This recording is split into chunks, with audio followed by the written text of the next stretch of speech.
যে বন্ধুরা দেখো যে সারটা বাকি ছিল, এই যে বীজগুলো দেখো একদম চালের মতো মনে হচ্ছে, একদম সাদা ভাত।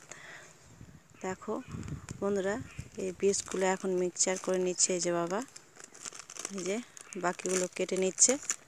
এই যে দেখো একদম কি সুন্দর হলুদ হলুদ মনে হচ্ছে পোলাও। আর এটা আবার দেখো একদম চা পাতার মতো, একদম চা পাতা। টোটাল 5টা প্যাকেট দিয়েছে এই বিশেষ বীজগুলো। তো দেখো এটাও একদম চা পাতার মতো, এই প্যাকেটটাও 2টো চা পাতার মতো দিয়েছে, আর বাকিগুলো অন্য সব। তো বন্ধুরা দেখো এটা একদম মটর দানার মতো, মটর কলাইয়ের মতো। এই যে দেখো কালো কালো একদম গোল গোল গোল গোল শেপের একদম মটর দানা। আর এটা দেখো একদম সাদা, একদম ধপধপা আটার মতো, পাউডার দুধের মতো একদম।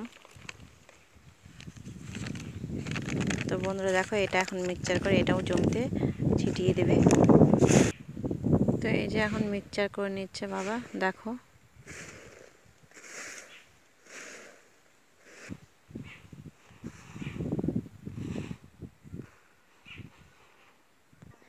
তো সারটা মিক্সচার করার পর দেখো এরকম লাগছে দেখতে, এই যে কালো কালো দানাগুলো দেখা যাচ্ছে।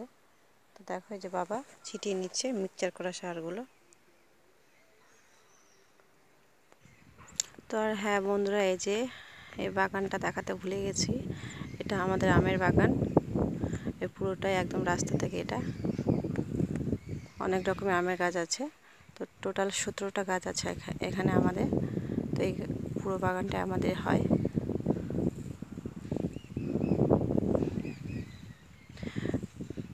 তো বন্ধুরা কেমন লাগছে ভিডিওটা? ভালো লাগলে অবশ্যই লাইক, কমেন্ট, শেয়ার, সাবস্ক্রাইব অবশ্যই করবে বন্ধুরা। টাটা।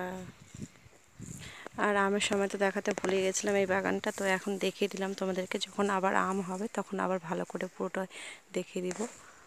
তো টাটা বন্ধুরা।